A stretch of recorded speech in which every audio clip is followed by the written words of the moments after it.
Hello, and welcome to the GRACE podcast series. My name is Denise Brock, and I am the Operations Director for the Global Resource for Advancing Cancer Education, or GRACE.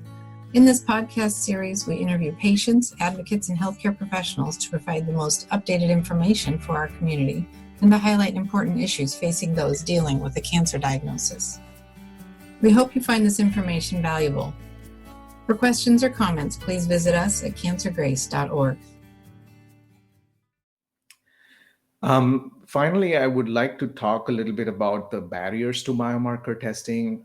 As I mentioned in the few slides earlier, that biomarker testing is sort of now the current standard of care, and every patient that we see with non-small cell lung cancer, specifically with advanced stages, but also now more and more in the earlier stage setting, needs biomarker testing. We need to identify genetic alterations. We need to identify PD-L1 status to help us make decisions for treatment.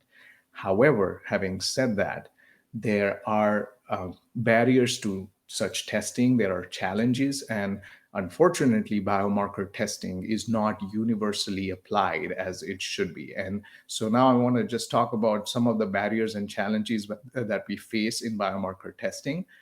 This snippet is from an excellent paper by Sadik and colleagues that was published last year. Essentially, they studied patients with newly diagnosed advanced non-small cell lung cancer who were potentially eligible for targeted therapy, about 1,000 patients, and they found that only 356 of these patients were actually treated with targeted therapy.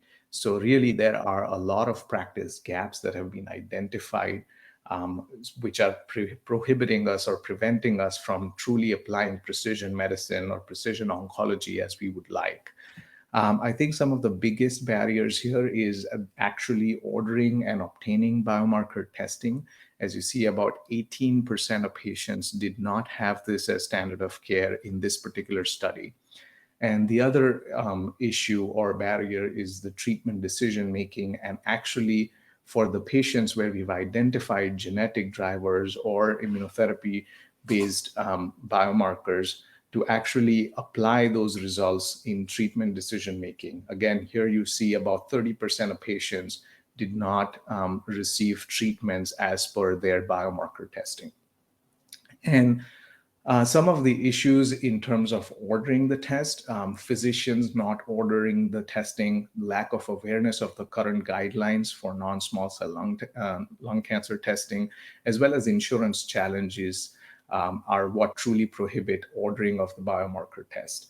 And in terms of treatment decision-making, again, targeted treatments not being selected despite positive test result or report indicating no therapy or alternative were the major reasons for why this practice gaps occurred. There's more data and evidence showing that the adoption of biomarker testing is substandard. This is a sort of slightly older study now, a retrospective study from 2016 to 2020 among the community oncology sites, again showing there is inadequate testing in community oncology setting. On this right panel here, if we look at the numbers, here this particular study only included the 5 of the biomarkers that we discussed. And again, among these 5, if you look at the patients, the number of patients who actually had biomarkers tested before initiation of first line, really sort of falling between 25 to 55%. And again, this really should be 100% is what the aim is and the goal is. And again, of these patients, biomarker-directed treatment, as you see here, also varied widely among the different biomarkers that were identified, and again, identifying the same practice gap of actually applying the results of our testing paradigm. Solutions to this may be integrating these testing as reminders in our electronic medical records. This has been studied.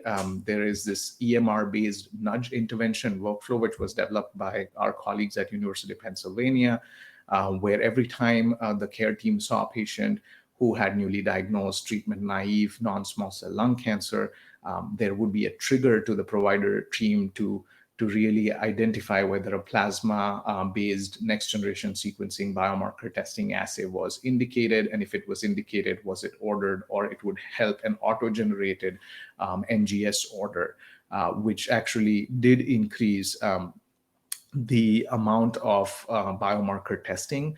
On the right panel here, they look, are the results from this study. They looked at 526 patients, 381 in the pre-intervention and 145 in the post-intervention cohort.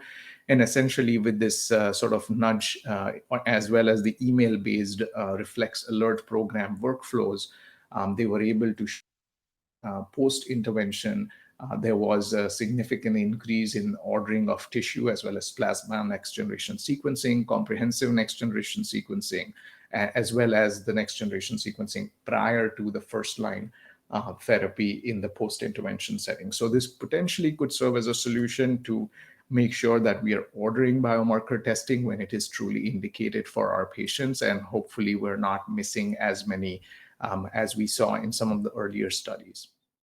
Thank you again for joining us. This podcast was made possible by the generosity of sponsorship from our friends at Lilly and Exelixis.